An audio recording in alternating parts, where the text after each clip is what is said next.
Olá, meu irmão, olá, minha irmã. Sou eu, missionário Alexandre Oliveira, da comunidade Canção Nova. Estou aqui juntamente com você para juntos nos aprofundarmos, refletirmos sobre o livro do profeta Ezequiel e vemos como são atuais, como são importantes para nós essas profecias, esses gestos proféticos, essas analogias, esses sinais que vemos aqui durante todo, do primeiro ao 48º capítulo, do livro do profeta Ezequiel. E nesses 48 capítulos nós vemos assim a beleza, a maravilha, como são atuais para nós as profecias de Ezequiel. Nós temos aprendido ao longo de cada dia, aqui através do Diário Espiritual, nesse canal Diário Espiritual da Canção Nova, nessa série A Bíblia Foi Escrita para Você, nós temos tirado preciosas lições para as nossas vidas. E aqui, o tema de hoje, que eu quero refletir um pouco com vocês, é esse tema, santidade na família. É o tema dessa semana, desse dia, melhor dizendo, santidade na família. E o que podemos tirar de lição aqui do livro do profeta Ezequiel para a santidade na nossa família? No capítulo 18 do livro do profeta Ezequiel tem um ensinamento muito importante, em que o profeta ele vai exatamente citar pais e filhos. Já que o assunto é família, falando sobre pais e filhos, ele vai falar a respeito da responsabilidade pessoal. E ele vai citar o profeta, por ordem do Senhor, por mandato do Senhor. No capítulo 18, nosso Senhor, Deus, vai falar com o profeta e vai questionar o profeta a respeito de um provérbio que já circulava ali entre o povo de Deus. Veja, o povo de Deus está em terra pagã, eles estão na Babilônia, o povo foi levado para o cativeiro, para o exílio na Babilônia. O profeta, ele é profeta em solo estrangeiro, O profeta Ezequiel, ele viveu nesse tempo, ele foi contemporâneo de um grande fato na história do povo eleito, um fato muito doloroso que foi a destruição do templo, a deportação do povo, Nabucodonosor, que vai até ali, até o solo, até o território do povo eleito e pega o povo, destrói tudo e pega o povo ali, boa parte do povo e leva cativo para a Babilônia. Então é nessa época, é nesse contexto que acontece o livro do profeta Ezequiel. Um tempo de dificuldade, um tempo de dor, um tempo de exílio, um tempo de saudade da terra, um tempo de humilhação, um tempo de idolatria também. O povo sofre tudo isso porque o povo caiu na idolatria, no culto aos falsos ídolos, como nós vimos no programa anterior. A idolatria que dispersa o homem, que afasta o homem da presença de Deus. Então, por causa do pecado do povo, da idolatria do povo, o povo acaba sendo exilado. E é nesse contexto, então, que ali corre também um provérbio. E Deus fala, que provérbio é este? Ezequiel 18, versículo 2. Que provérbio é este que andais repetindo na terra de Israel? Os pais comeram uvas verdes e os dentes dos filhos ficaram embotados. Ou seja, o pai fez alguma coisa, o filho sofreu a consequência. O dente embotado, mas o pai comeu a uva verde, mas quem ficou com a mancha nos dentes ali, o dente embotado, foi o filho. Era o provérbio que corria. Então, o provérbio que corria dizia isso, O filho vai sofrer a consequência da escolha errada do pai. O pai pecou, quem vai sofrer é o filho. E Deus vai mudar isso. Ele fala, juro por minha vida, oráculo do Senhor Deus, não repetireis mais este provérbio. Todas as vidas me pertencem, preste atenção. Tanto a vida do pai como a vida do filho me pertence. Quem peca é que morrerá. Então veja, o pai, o filho, eles pertencem. A vida do pai, a vida do filho me pertence. Mas quem peca é que morrerá. Se um homem é justo e observa o direito e a justiça, não participa das refeições idolátricas, olha a idolatria aí, sobre os montes, não levanta os olhos para os ídolos da casa de Israel, não desonra a mulher do próximo, não se aproxima da mulher menstruada, se não oprime ninguém, devolve o penhor de uma dívida, não pratica roubos, dá o alimento ao faminto e cobre de vestes o nu, se não empresta com usura, não cobra juros, afasta sua mão da injustiça, julga imparcialmente dois homens em litígio, se vive conforme minhas leis e guarda meus preceitos, praticando-os fielmente, tal homem é justo e com certeza viverá, oráculo do Senhor Deus. Mas, olha o outro lado, se tiver um filho assaltante, assassino, que pratica uma dessas ações, embora o pai não as tenha praticado, e aí ele vai elencar aqui todas as atitudes erradas do filho, ele vai dizer assim, Tal filho de modo algum viverá. Praticou todas essas abominações, com certeza morrerá, é responsável pela própria morte. E aí ele dá outro exemplo, que se o filho, apesar de ter visto todos os pecados que o pai cometeu, agora é o pai que está errado, entendeu? O pai fez tudo errado. E aí ele elenca novamente todos os pecados do pai. Ele diz, o pai, ele vai falar aqui no final do versículo 17, tal filho não morrerá por causa da culpa do pai, certamente viverá. Versículo 18, o pai, por ter praticado a extorsão e o roubo e por ter feito o que não era bom no meio de sua gente, teve de morrer por sua própria culpa. À vez de perguntar, por que o filho não paga pela culpa do pai? É que o filho fez o que é direito e justo, guardou todas as minhas leis e as pôs em prática, certamente viverá. Quem peca é que deve morrer. Então veja, aqui Deus separa as coisas. Não vai o filho sofrer a consequência do pecado do pai. Não, o pai pecou, o pai é que vai sofrer as consequências das suas escolhas erradas, do seu pecado. O filho, por outro lado, ele escolheu uma vida santa, uma vida justa, ele vai viver. É por isso que muitas vezes as pessoas falam assim, meu pai bebia, né? Meu avô bebia, meu bisavô bebia, meu tataravô bebia e por isso eu bebo também. Né? Eu bebo porque todas as gerações passadas bebiam e eu bebo também. Mas, meu querido irmão, minha querida irmã, você pode romper com esse ciclo de morte, com esse círculo de morte, com esse caminho de morte que vem desde os seus antepassados de vício. Quando você escolhe e diz não, PHN, por hoje não, eu rompo com isso.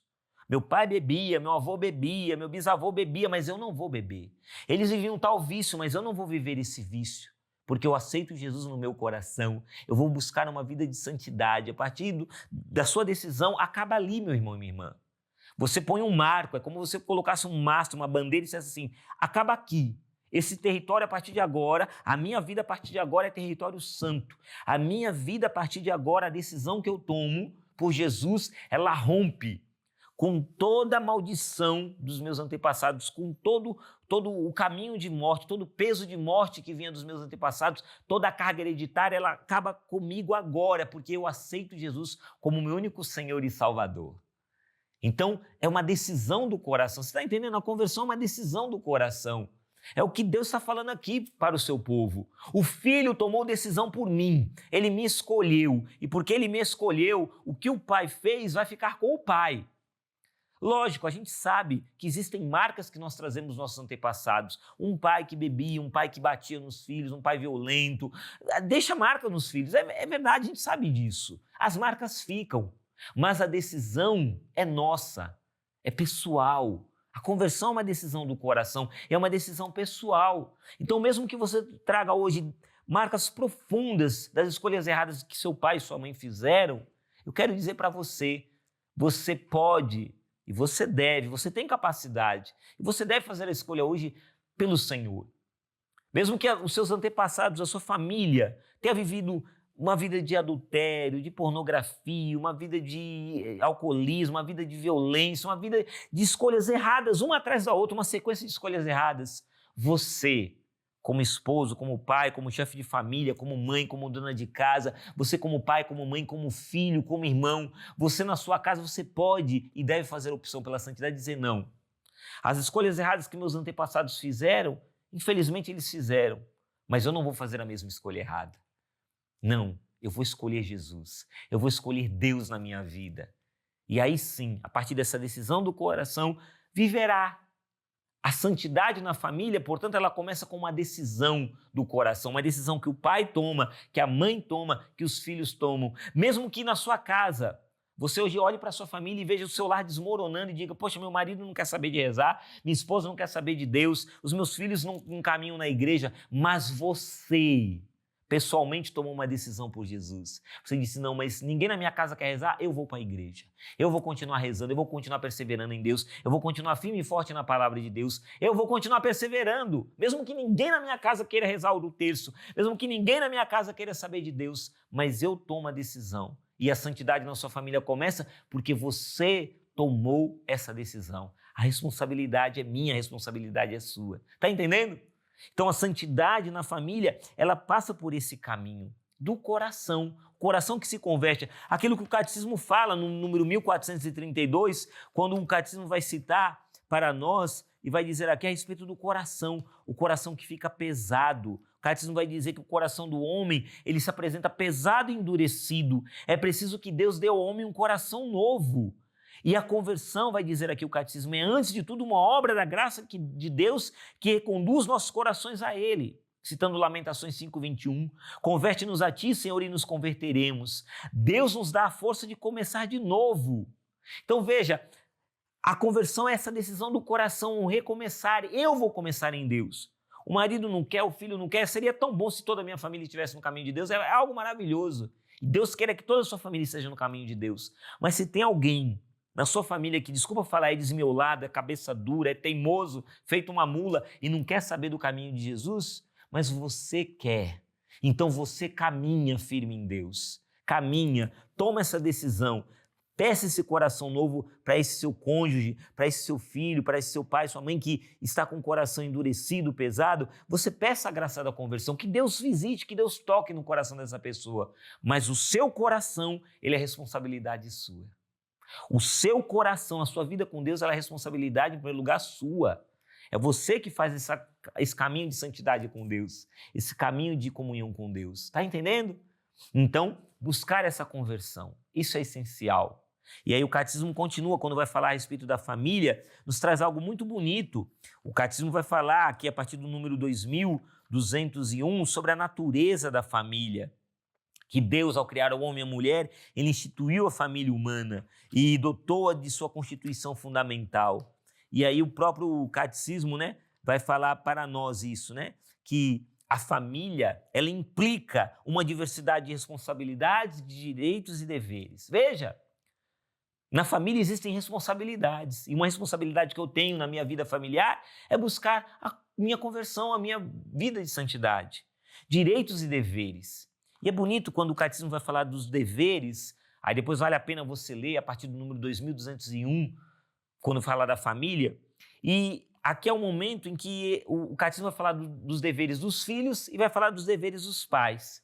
Eu quero me deter um pouquinho aqui nos deveres dos pais, porque vai falar aqui no número 2225, vai falar que, pela graça do sacramento do matrimônio, os pais receberam a responsabilidade e o privilégio, veja, privilégio, de evangelizar os filhos.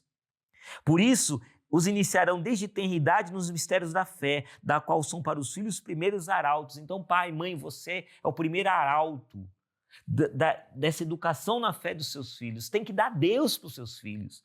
Dar uma boa faculdade, dar uma boa estrutura familiar, dar saúde, dar convênio médico, dar um monte de coisa que você pode dar. É tudo lindo e maravilhoso, dar aquele presente que seu filho quer de Natal. Tudo é lindo e maravilhoso, mas em primeiro lugar, de Deus.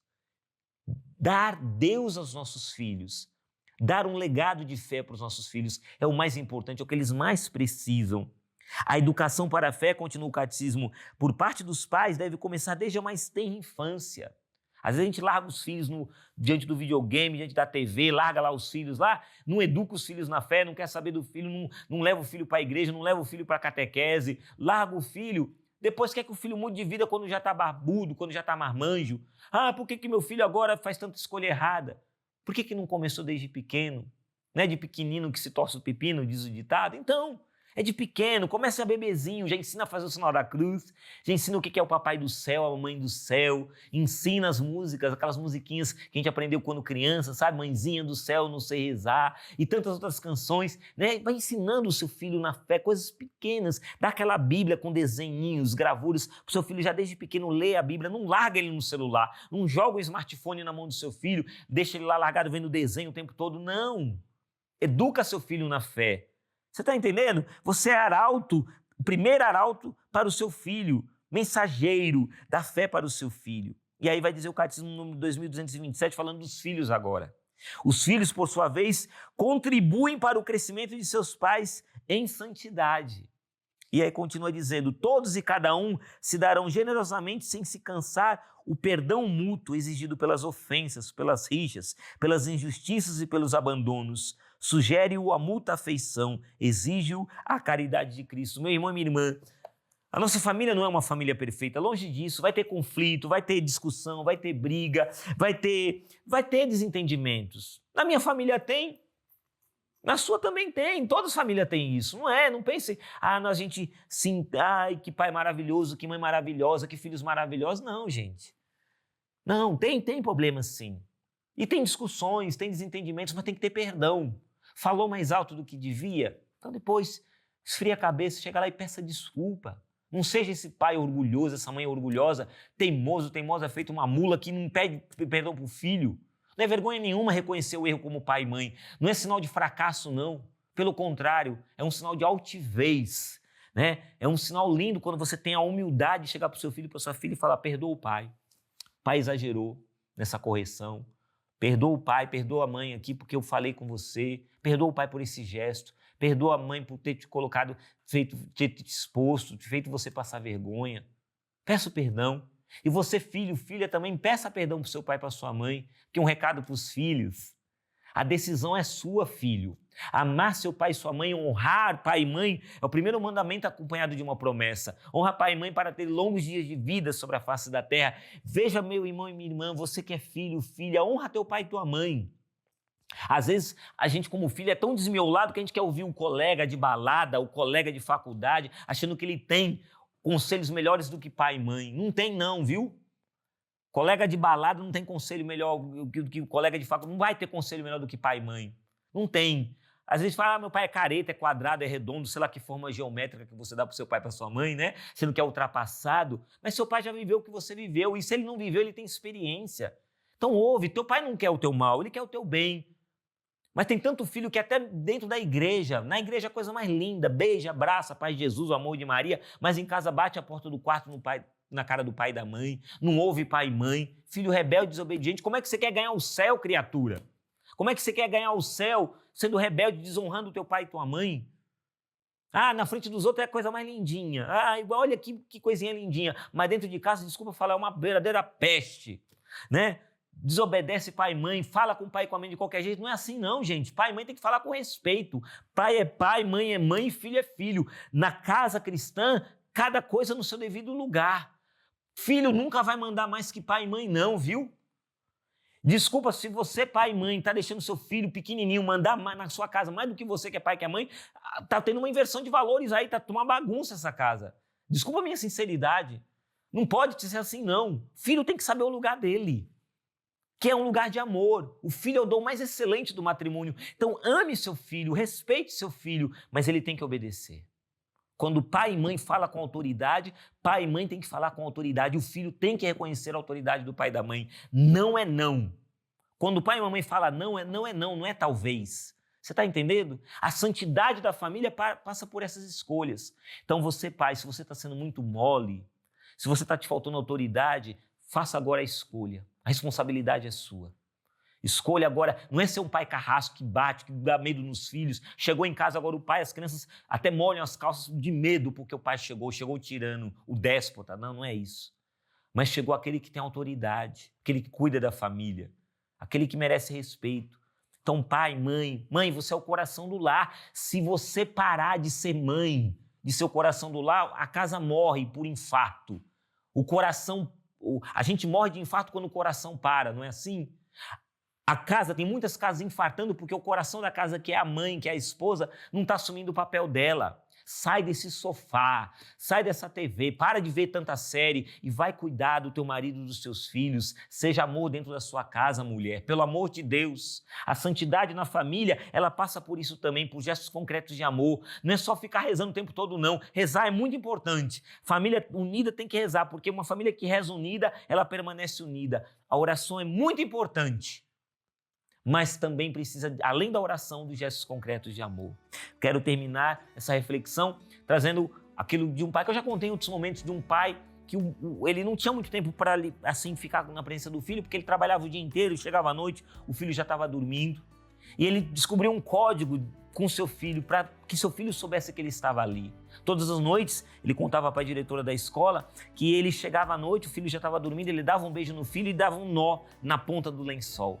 Quando o filho acordava de manhã cedo, o pai já tinha ido trabalhar, mas ele via o nó ali na ponta do lençol e falava, meu pai esteve aqui, meu pai veio aqui, me beijou e rezou por mim. E aquele aluno era um que tirava a nota mais alta. Aquele pai descobriu um meio de se comunicar com o seu filho, dando o nó na ponta. Ou era o nó do afeto. O que Deus hoje está pedindo para você? Qual é o nó do afeto? Qual é o gesto concreto de amor que você tem que escolher hoje? Porque a escolha é sua. As consequências dos outros, as escolhas dos outros são deles. Mas a escolha, como diz aqui em Ezequiel capítulo 18, a responsabilidade é individual. Quem peca é que morrerá. Quem busca a santidade é que viverá. A santidade na família, ela passa pelas escolhas que cada um de nós fazemos. Então que você possa hoje ter a sabedoria como pai, como mãe, como filho, como vô, como vó, como irmão, como irmã, de fazer a escolha certa. Escolher a santidade, escolher a conversão do coração e deixar rastros, gestos concretos de amor na sua casa. Sua casa precisa desses nós de afeto, nó de perdão, nó de reconciliação. Regaça as mangas, como eu estou fazendo aqui, e mãos à obra. Há muito a ser feito pela santidade das nossas famílias. Deus abençoe você. Um forte abraço.